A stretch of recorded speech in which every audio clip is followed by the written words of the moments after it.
بسم اللہ الرحمن الرحیم۔ وظائف کا جہاں کے معزز اور پیارے ناظرین، السلام علیکم۔ ناظرین، ہم امید کرتے ہیں کہ آپ خیریت سے ہوں گے اور دعا ہے کہ رب خالق کائنات رب ذوالجلال آپ سب کو اپنے حفظ و امان میں رکھے۔ ناظرین، ہم آج بات کریں گے جادوگر حضرت موسیٰ علیہ السلام کے دور میں جادوگروں کا کیا طوطی بولتا تھا۔ پیارے ناظرین، اس سے پہلے ہم نے جادو کی ابتدا کری، جادو انسان کی فطرت ثانیہ، جادو اور مذہب کا تقابلی جائزہ، جادو قرآن پاک سے جادو کی تصدیق، کیا فی الواقعی جادو موجود ہے، جادو کے بارے میں فرمان رسول اللہ صلی اللہ علیہ وآلہ وسلم، جادو کا ظہور، جادو کی تعریف علماء کی نظر میں، جادو کی ابتدا، جدید اور قدیم سائنس۔ تو پیارے ناظرین، آج ہم اسی کی ایک اور ویڈیو بنائیں گے۔ اس میں حضرت موسیٰ علیہ السلام کا جادوگروں کے ساتھ ایک واقعہ آپ کو بتائیں گے۔ قرآن حکیم میں حضرت موسیٰ علیہ السلام کے مفصل ترین واقعہ سے یہ بات واضح طور پر معلوم ہوئی کہ ان کے عہد میں جادو بے حد پروان چڑھ چکا تھا اور دین و دنیا کے معاملہ میں غالب عنصر کا کردار ادا کر رہا تھا۔ بڑے بڑے نامی گرامی جادوگر، کہن اور پروہت کے فرائض سر انجام دینے کے علاوہ مصری فرعونوں کے درباروں میں بڑے بڑے عہدوں پر فائز تھے اور ہر معاملے اور کاروبار سلطنت میں جادو کے زور سے دخیل ہوتے رہتے تھے اور اپنے اپنے فن کے اظہار سے فرعون سے انعام و اکرام کے حقدار بھی قرار پاتے تھے۔ یہی وجہ ہے کہ اللہ پاک جل شانہ نے مصریوں کا اوڑھنا بچھونا جادو ہی کو قرار دیتے ہوئے حضرت موسیٰ علیہ السلام کا نبوت کے ساتھ ساتھ ید بیضاء یعنی روشنی کا منبع ہاتھ اور عصا دیا تھا تاکہ سحریاتی ہتھکنڈوں کو توڑا جا سکے۔ جب حضرت موسیٰ علیہ السلام نے فرعون کے سامنے پیغام حق سنایا اور اسے ید بیضاء کا معجزہ دکھلایا تو اس نے انہیں رسول ماننے سے انکار کرتے ہوئے عظیم ساحر قرار دیا، جس پر سارا واقعہ قرآن مجید فرقان حمید میں اللہ پاک جل شانہ نے یوں بیان فرمایا۔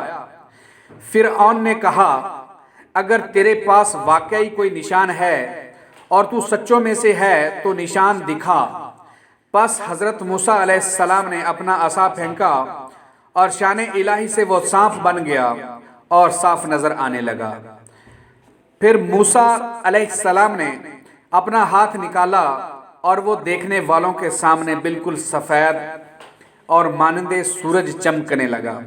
اس پر فرعون کی قوم کے تمام سرداروں نے متفقہ طور پر کہا، یہ ضرور کوئی ہوشیار جادوگر ہے، یہ تمہیں اس دیس سے نکالنا چاہتا ہے، اب تمہارا کیا ارادہ ہے؟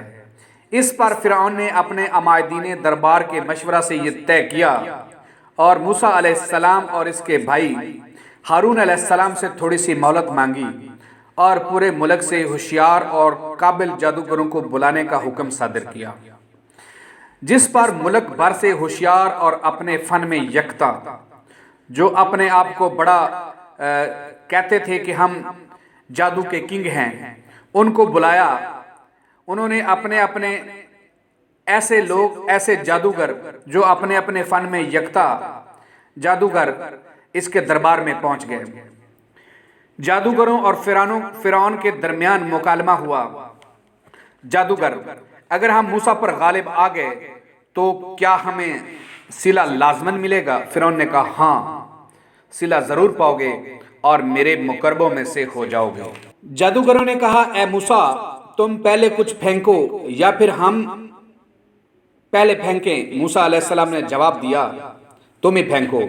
اور انہوں نے اپنے لٹ پھینکے اور لوگوں کی آنکھیں مسحور کر دیں اور ان پر رعب طاری کر دیا اور جادو کا عظیم الشان مظاہرہ کیا، اور ہم نے وحی نازل کی اور کہا، اپنا عصا پھینکو، اور دیکھو جادوگر نے جو سوانگ رچایا تھا وہ سب عصا نگل گیا۔ پس اس طرح سچ ثابت ہو گیا اور ان کی جادوگری بیکار ثابت ہوئی اور وہ مغلوب ہوئے اور ذلیل و خوار ہو کر رہ گئے، اور سب جادوگر سجدے میں گر پڑے اور بولے ہم رب العالمین پر ایمان لائے اور موسیٰ اور فرعون کے رب پر۔ فرعون بولا اس سے پہلے کہ میں اجازت دیتا تم اس موسیٰ علیہ السلام پر ایمان لے آئے، تم نے اس شہر میں ایک چال چلی ہے تاکہ تم اس میں رہنے بسنے والوں کو نکال دو، سو تمہیں جلد ہی انجام معلوم ہو جائے گا۔ میں تمہارے ایک طرف کے ہاتھ اور دوسری طرف کے پاؤں کاٹ دوں گا اور پھر میں تم سب کو پھانسی دے دوں گا۔ وہ بولے ہم اپنے رب کی طرف لوٹ کر جانے والے ہیں، تجھے اسی لیے ہم سے بیر ہے کہ جب ہم پر اپنے رب کی نشانیاں ظاہر ہوئیں تو ہم ایمان لے آئے۔ اے ہمارے رب ہمیں صبر عطا فرما اور ہمیں ایمان کی حالت میں موت دے۔ فرعون کے تمام سرداروں نے فرعون سے کہا تو موسیٰ اور اس کی قوم کو زمین پر فساد کرنے کے لیے چھوڑ دے گا، اور کیا یہ تجھے اور تیرے معبودوں کو چھوڑ دیں گے؟ اس پر فرعون نے جواب دیا ہم ان کے بیٹوں کو قتل کر دیں گے اور ان کی بیویوں کو رہنے دیں گے، اور بلا شبہ ہم ان پر غالب ہیں۔ سورۃ الاعراف۔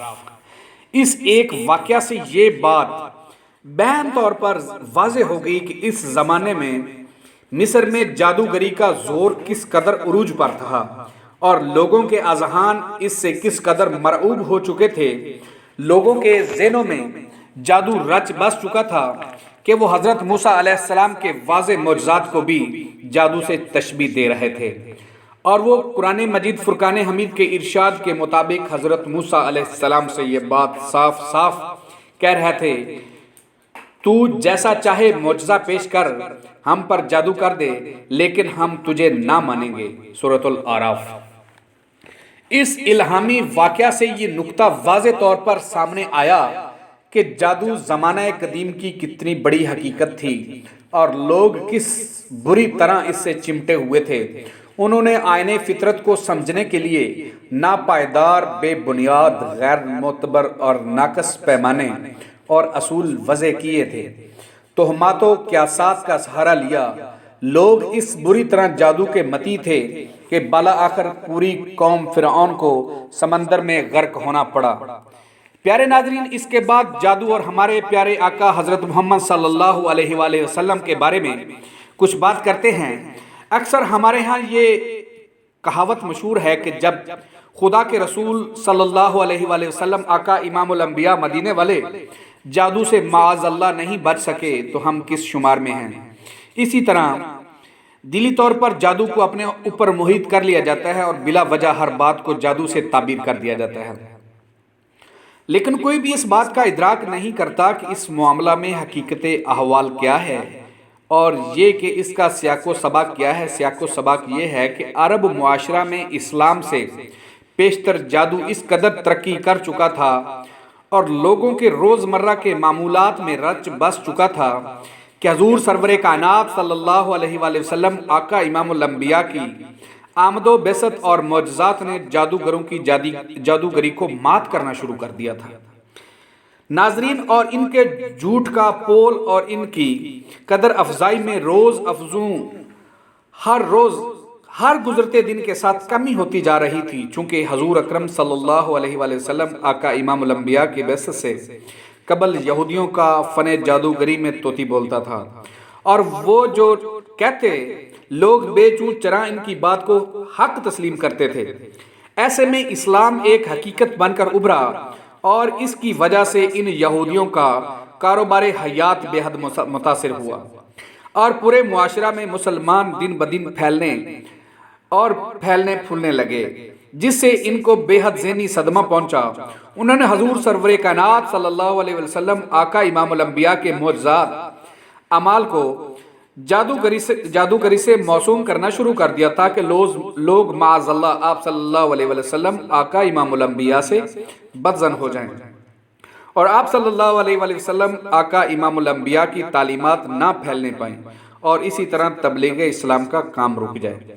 ناظرین، ایسے میں اللہ پاک جل شانہ کا حکم آزمائش آن پہنچا، جس پر آپ صلی اللہ علیہ وآلہ وسلم آقا امام الانبیاء نے سر تسلیم خم کر دیا اور یہودیوں کو آپ صلی اللہ علیہ وآلہ وسلم آقا امام الانبیاء پر جادو کرنے کا موقع مل گیا اور اس طرح آپ صلی اللہ علیہ وآلہ وسلم آقا امام الانبیاء مدینے والے کسی حد تک بیمار ہو گئے۔ بر روایت حضرت عائشہ رضی اللہ تعالی عنہ از بخاری و مسلم۔ ناظرین، بنو زریق کے نامی گرامی جادوگر لبید بن اسم نے آپ صلی اللہ علیہ وآلہ وسلم آقا امام الانبیاء پر جادو کر دیا۔ آپ صلی اللہ علیہ وآلہ وسلم آقا امام الانبیاء کو یوں محسوس ہوتا کہ آپ صلی اللہ علیہ وآلہ وسلم آقا امام الانبیاء کچھ کر رہے ہیں، حالانکہ ایسی کوئی بات نہ ہوتی۔ ایک دن آپ صلی اللہ علیہ وآلہ وسلم آقا امام الانبیاء نے اپنے رب سے کئی مرتبہ دعا مانگی۔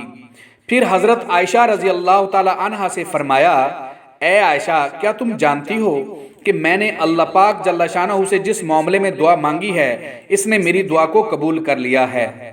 میرے پاس دو آدمی فرشتے آئے ہیں، ایک میرے سرہانے بیٹھا اور دوسرا میری پائنتی، اور انہوں نے آپس میں گفتگو کرتے ہوئے یہ کہا کہ ان پر جادو کیا گیا ہے۔ پائنتی والے کے اصرار پر سرہانے والے نے کہا کہ ان پر لبید بن اسم نے جادو کیا ہے تاکہ تبلیغ اسلام کا عمل رک جائے۔ اس نے پھر استفسار کیا کہ کس چیز میں؟ دوسرے نے کہا کہ کنگھی کے بالوں اور کھجور کے کھوکھلے شگوفوں میں۔ اس نے کہا کہ یہ کہاں ہیں؟ دوسرے نے جواب دیا کہ ذی اروان کے کنویں میں۔ آپ صلی اللہ علیہ وآلہ وسلم اور حضرت ابو بکر صدیق اور دوسرے اصحاب کو لے کر اس کنویں کے پاس گئے اور اس کو دیکھا۔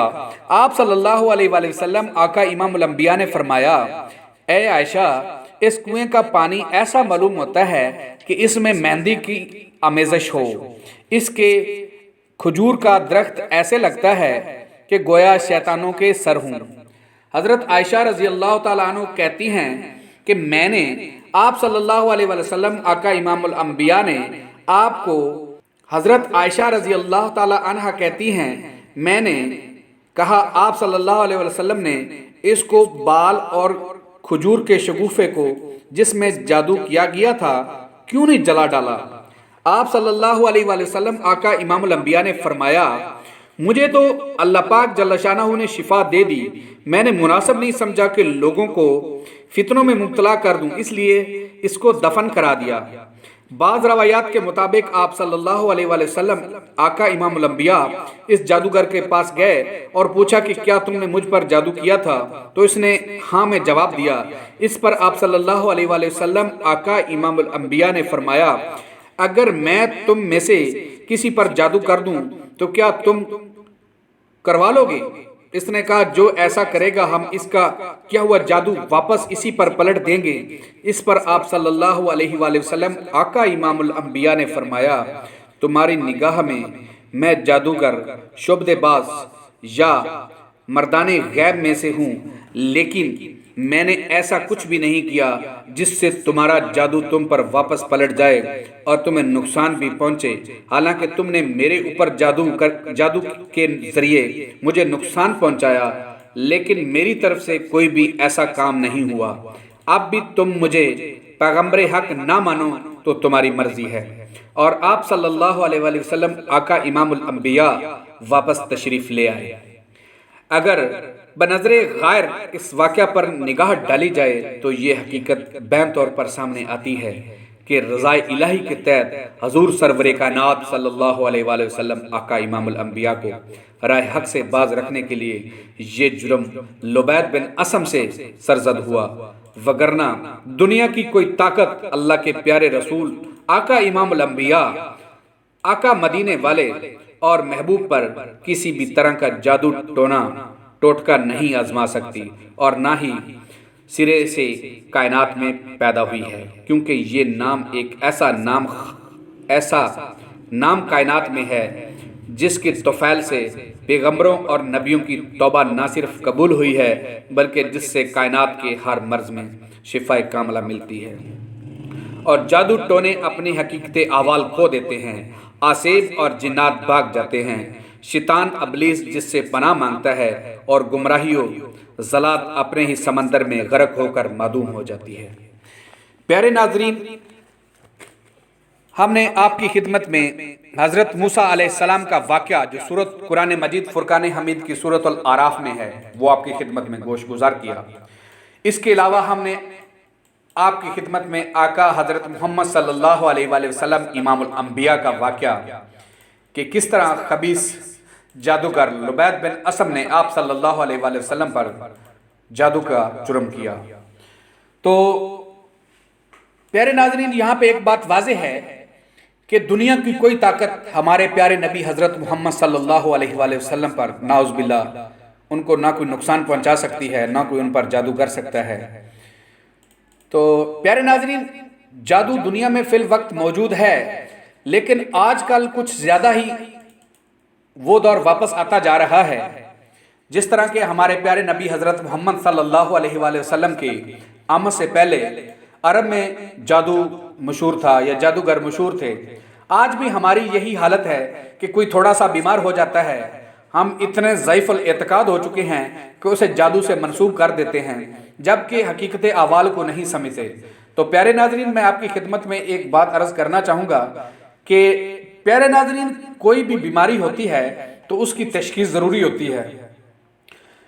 کوئی بھی بیمار آدمی اس کو ہمیشہ جادو سے نہیں جوڑنا چاہیے، پہلے اس کی تشخیص کرنی چاہیے، اس کے بعد کسی بھی حوالے سے بات کرنی چاہیے۔ پیارے ناظرین، یہ تھی آج کی ویڈیو۔ اگر آپ کو یہ ویڈیو پسند آئے تو اسے لائک کر کے اپنے دوست احباب کے ساتھ ضرور شیئر کیجئے تاکہ ان کو بھی پتہ چل سکے۔ پیارے ناظرین، اسی کے ساتھ اجازت دیجئے، ملتے ہیں اسی طرح کی ایک اور نئی ویڈیو کے ساتھ، تب تک کے لیے اللہ نگہبان۔